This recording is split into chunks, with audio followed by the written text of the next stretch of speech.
ओम शांति। 7 मार्च 2024 के बाबा के मधुर महावाक्य।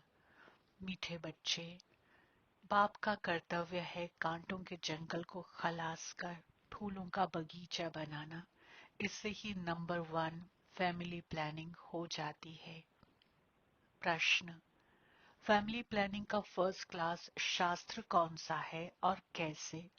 उत्तर: गीता है फैमिली प्लानिंग का फर्स्ट क्लास शास्त्र, क्योंकि गीता द्वारा ही बाप ने अनेक अधर्म विनाश कर एक धर्म स्थापन किया। गीता में ही भगवान के महावाक्य हैं, काम महाशत्रु है। जब काम शत्रु पर जीत पा लेते हो तो फैमिली प्लानिंग स्वतः हो जाती है।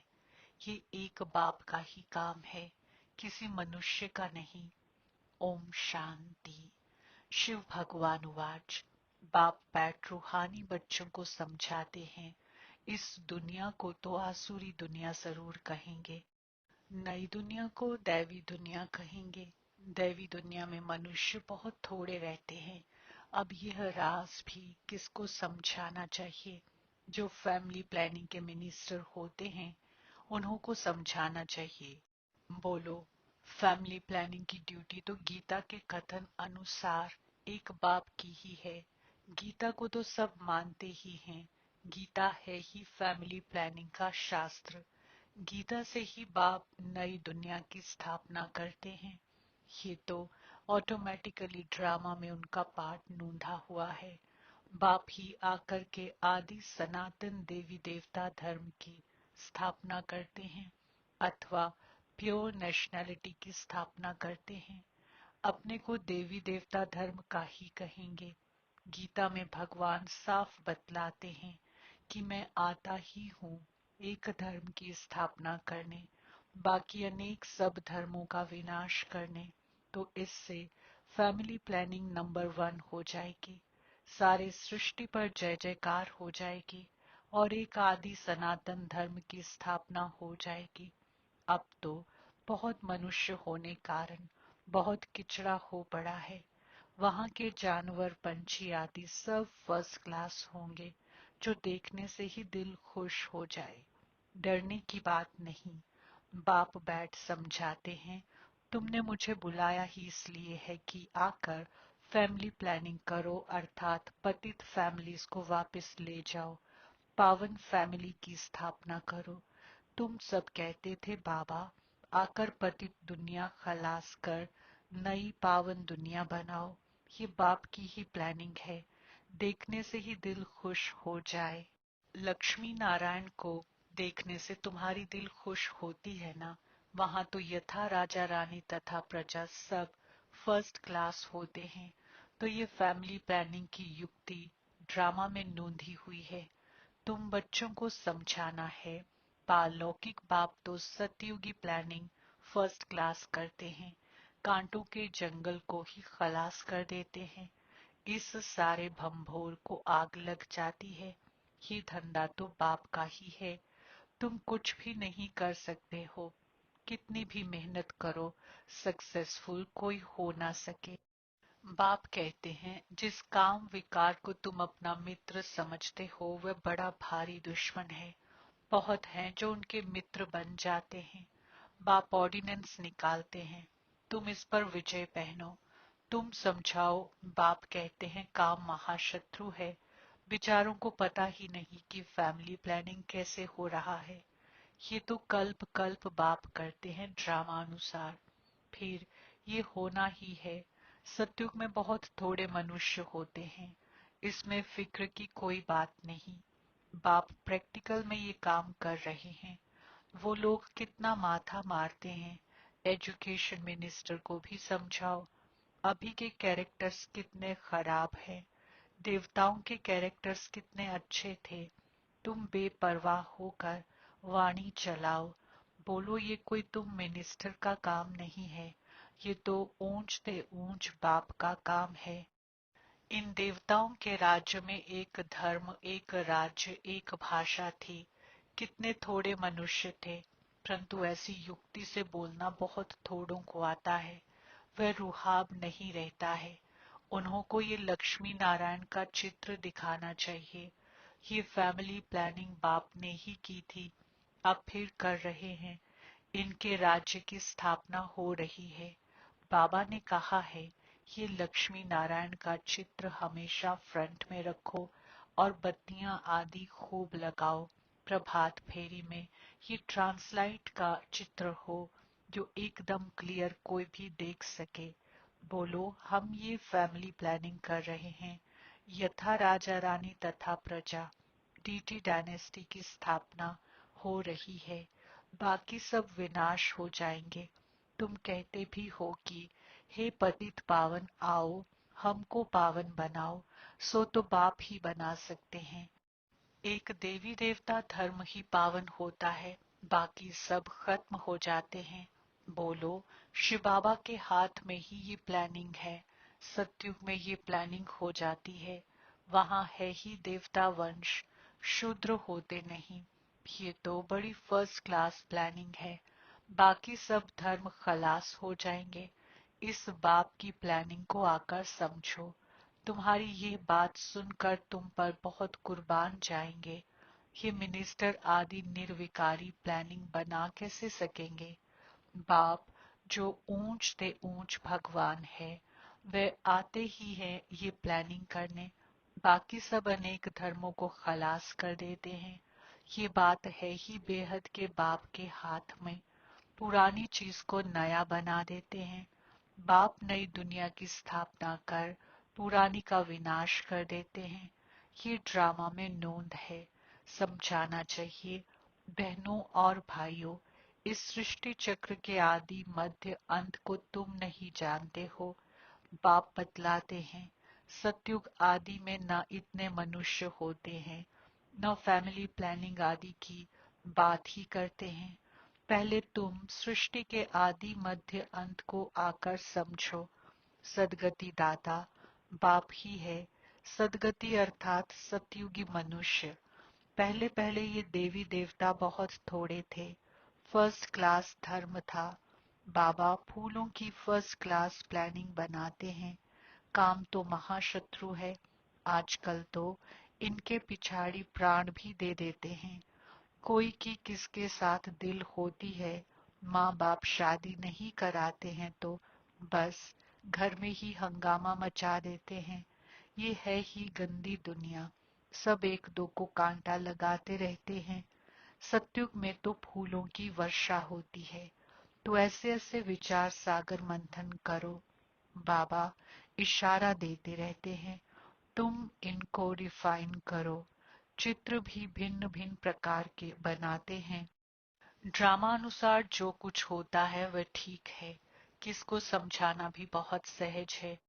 सबका ध्यान बाप की तरफ खिंचवाना है। बाप का ही ये काम है। अब बाप ऊपर में बैठा हुआ है, ये काम करेगा नहीं। कहते भी हैं, जब जब धर्म की ग्लानि होती है, आसुरी राज्य होता है, तब तब आकर इन सब को खलास कर दैवी राज्य की स्थापना करता हूँ। मनुष्य तो अज्ञान की नींद में सोए पड़े हैं। ये सब विनाश हो जाएगा। जो निर्विकारी बनते हैं, उनकी ही फैमिली आकर राज्य करती है। गायन भी है, ब्रह्मा द्वारा स्थापना। किसकी? इस फैमिली की। ये प्लानिंग हो रही है। ब्रह्मा कुमार कुमारियां पवित्र बनते हैं तो उन्हों के लिए जरूर पवित्र नई दुनिया चाहिए। ये पुरुषोत्तम संगम युग बहुत छोटा है। इतने थोड़े समय में कितनी अच्छी प्लानिंग कर देते हैं। बाप सबका हिसाब किताब चुकतू कराए अपने घर ले जाते हैं। इतना सारा किचड़ा वहां नहीं ले जाएंगे। छीछी आत्माएं जा ना सके, इसलिए बाप आकर गुल गुल बनाकर ले जाते हैं। ऐसी ऐसी बातों पर विचार सागर मंथन करो। तुम रियलाइज करते रहते हो। बाप कहते हैं, मैं एक धर्म की स्थापना कराने तुमको रिहर्सल करा रहा हूँ। ये फैमिली प्लानिंग किसने की? बाप कहते हैं, मैं कल्प पहले मिसल अपना कार्य कर रहा हूँ। पुकारते ही हैं, पतित फैमिली से बदलकर पावन फैमिली स्थापन करो। इस समय सब है पतित।